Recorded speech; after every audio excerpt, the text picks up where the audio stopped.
वैशाली कि मैं क्या करूं? जो तुम्हारा लक्ष्य है, परिवर्तन, और परिवर्तन छल कपट से नहीं होता कर्ण, सत्य और साहस से होता है। और कभी कभी इसका प्रारंभ अपनों से, अपने मित्रों से भी होता है।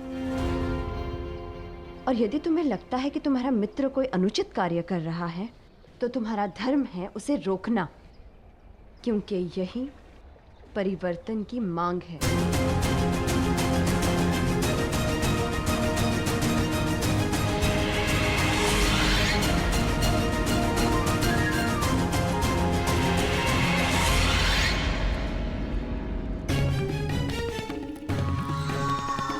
सूर्य चढ़ चुका है कर्ण, और आज का उगता हुआ ये सूर्य तुम पर ऐसा ग्रहण लगाएगा, ऐसा ग्रहण लगाएगा कि तुम यहाँ आना तो दो, यहाँ आने की सोच भी नहीं सकते। आओ।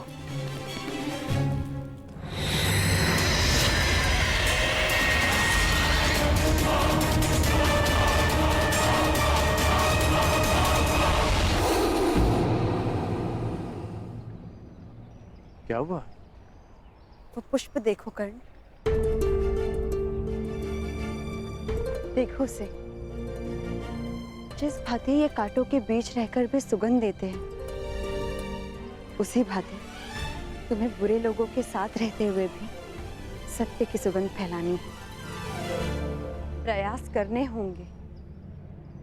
तुम ठीक कह रही हो वैशाली।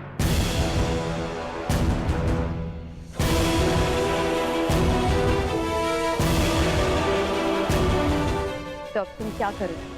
वही जो तुमने कहा, प्रयास।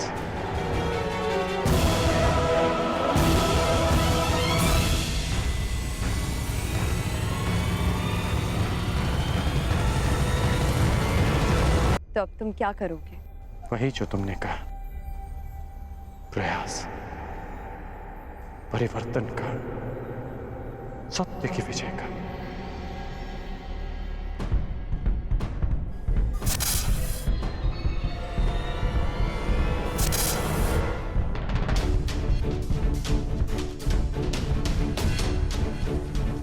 लगता है पांडवों का आगमन हो चुका है। हस्तिनापुर के द्वार पर उठा ये नाद इसका संकेत है। मुझे अपना कर्तव्य पूरा करने जाना होगा वैशाली। धन्यवाद वैशाली, मुझे मार्ग दिखाने के लिए। कुछ बातें और कुछ नाते कभी नहीं बदलते।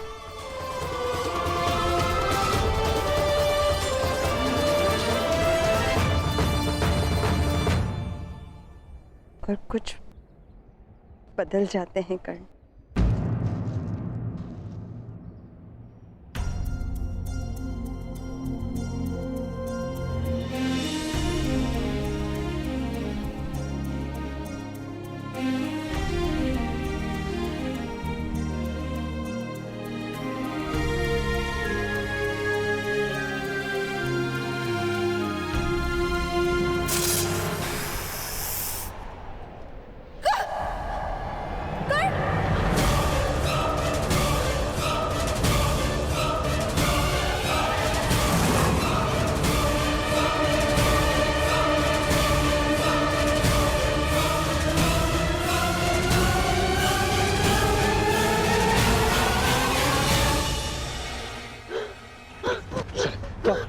वैशाली आंखें खोलो, क्या हुआ?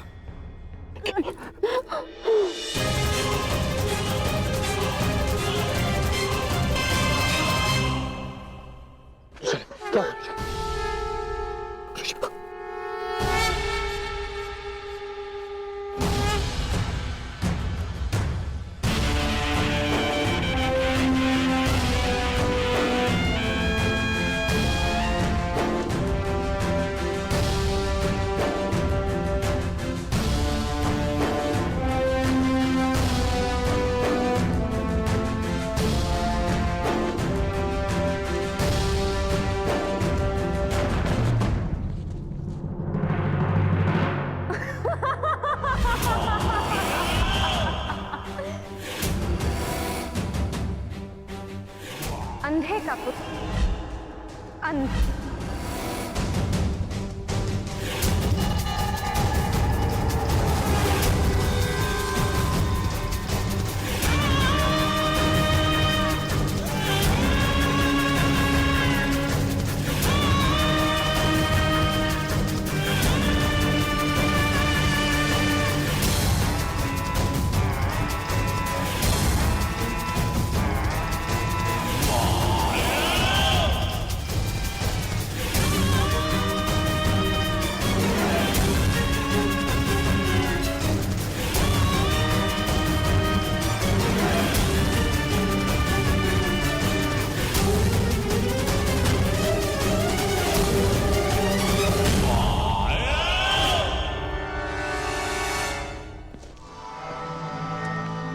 सही समय और सही मुहूर्त मेरे होने वाले सम्राट।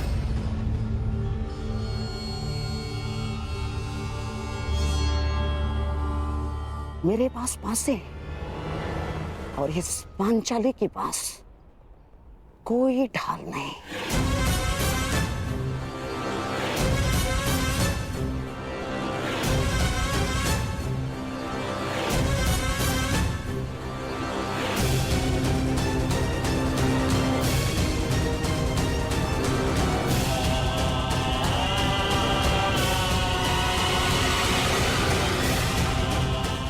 मेरे और तुम्हारे वस्त्र हरण के मध्य कर्ण नामक केवल एक ही बाधा शेष थी, उसे भी मैंने दूर कर दिया है पांचाली।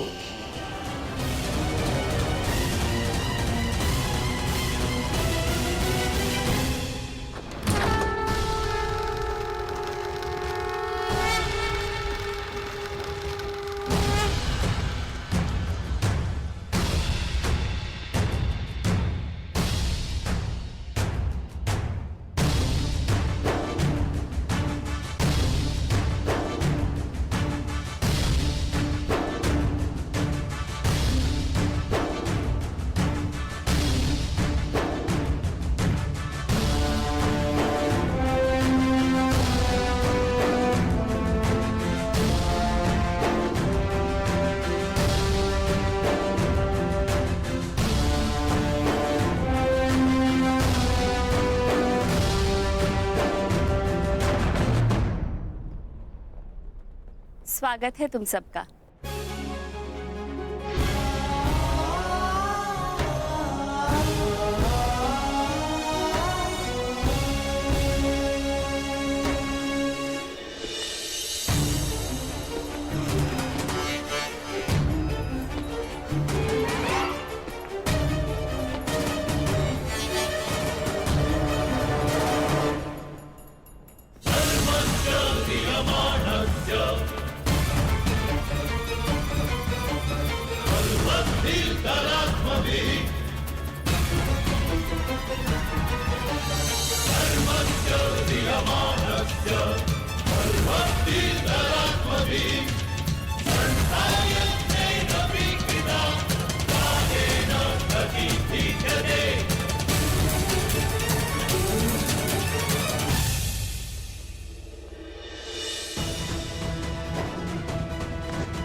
जितनी अति मेरी परीक्षा ले रही है,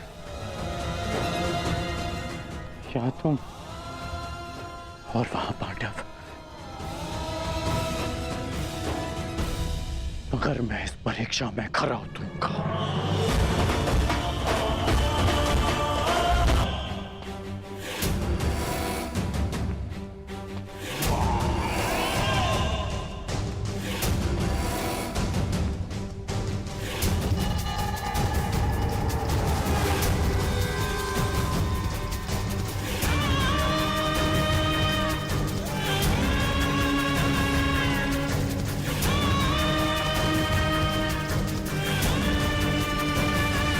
सम्राट, अन्य पांडव भ्राताओं और सम्राज्ञी द्रौपदी का हस्तिनापुर में स्वागत करता हूं मैं।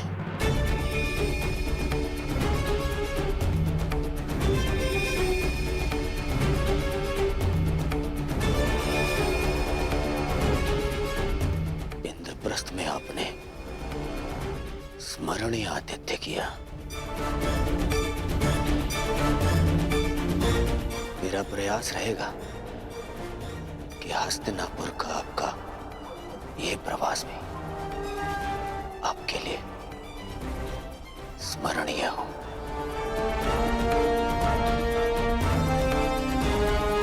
आशा है कि सम्राज्ञी को अपना स्वागत अपने गरिमा के अनुकूल लगाओ।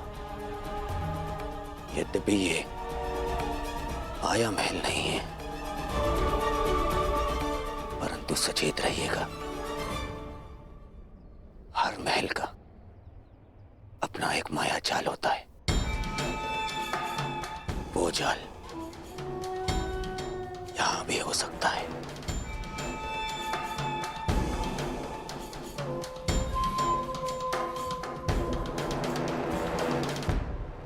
सावधान करने के लिए धन्यवाद युवराज।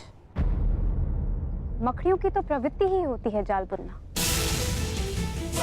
परंतु मनुष्य भी उन्हें एक ओर हटाकर आगे बढ़ते जाते हैं।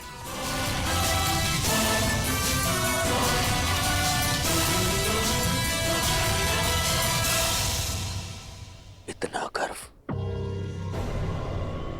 इतना अभिमान, देखते हैं इंद्रप्रस्थ जाते समय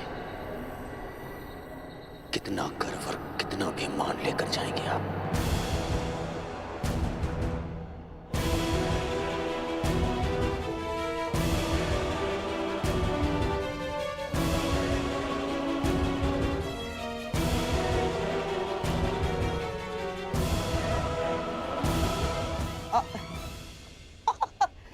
साम्राज्ञी, दुर्योधन के वचनों का तात्पर्य यह है कि आप लोगों के हस्तिनापुर की ओर से होने वाले स्वागत के कारण आपका गर्व और मान और भी बढ़ जाएगा। आपके स्वागत में ये उत्सव तो कुछ भी नहीं ना।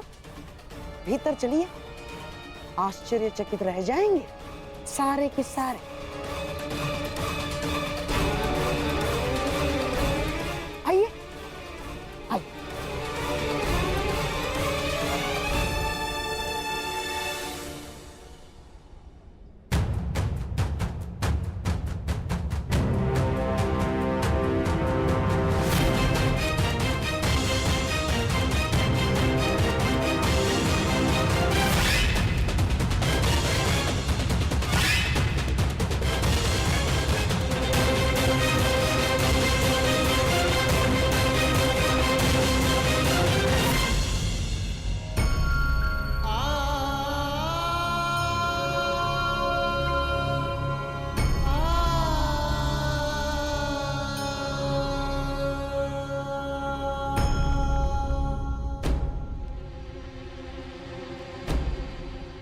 ऐसे देख क्या रहे हैं? वृषाली का उपचार प्रारंभ कीजिए ना।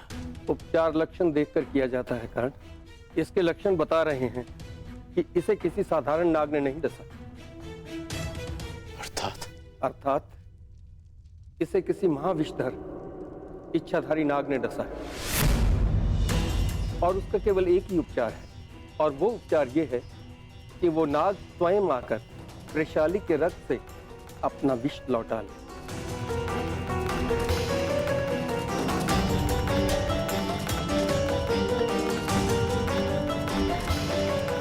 मैं 2 प्रहर तक वृषाली को जीवित रख सकता हूँ। तब तक उस नाग ने अगर अपना विष नहीं लौटाया तो मैं कुछ नहीं कर पाऊंगा। यदि ऐसा है तो आज उस इच्छाधारी नाग को अपनी इच्छा के विरुद्ध वृषाली का विष हरना होगा।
अद्भुत अद्भुत प्रस्तुति है, आनंद आ गया।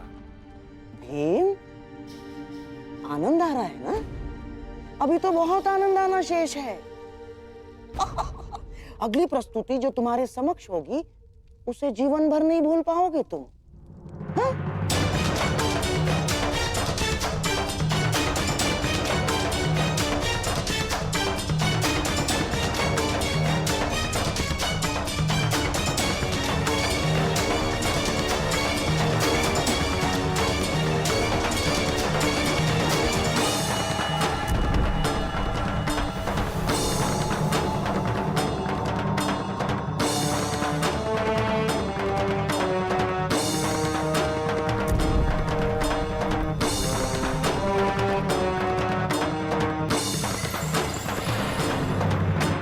देखो पांचाली,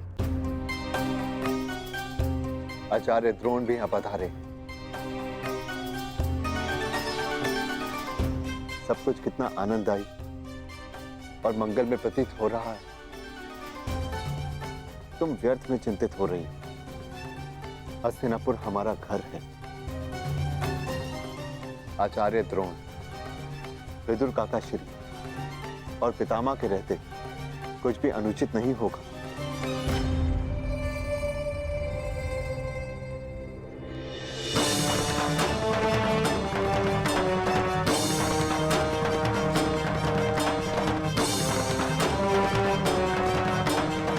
ये क्या है मामा? यहाँ पे पितामह कम थे जो आपने ये द्रोण को भी निमंत्रण दे दिया। क्यों किया मामा ऐसा?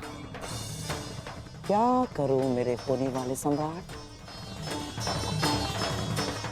महामहिम के साथ रहते रहते उनके कुछ गुण मेरे भीतर भी आ ही गए हैं। अब उन्हीं के भांति तुम्हारा ये मामा अपना प्रण पूर्ण करेगा।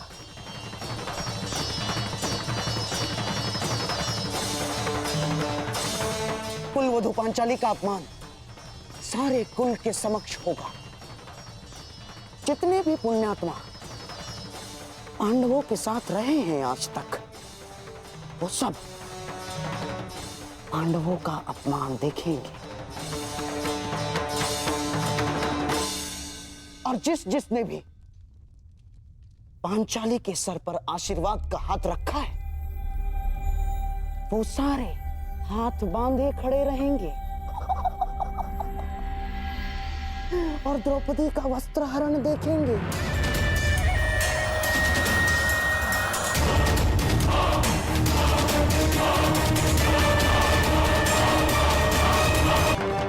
एक यज्ञ युधिष्ठिर ने किया था ना, तुम्हारा अपमान करने के लिए है?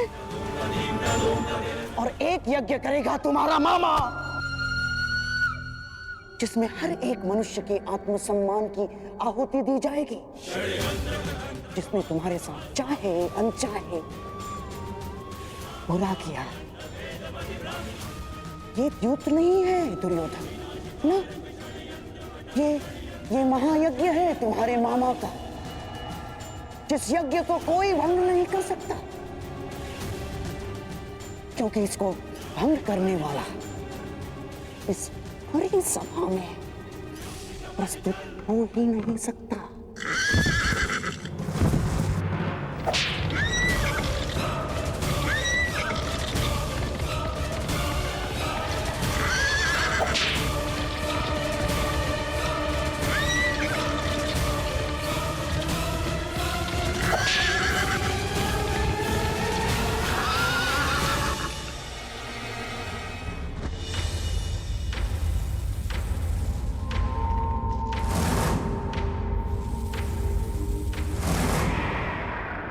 मैं आह्वान करता हूं कि जिस इच्छाधारी नाग ने रुशाली को डसा है, वो अभी इसी समय मेरे समक्ष प्रस्तुत हो और चलकर रुशाली के रक्त से अपना विष हर ले। अन्यथा वो अपने नाश का स्वयं उत्तरदायी होगा।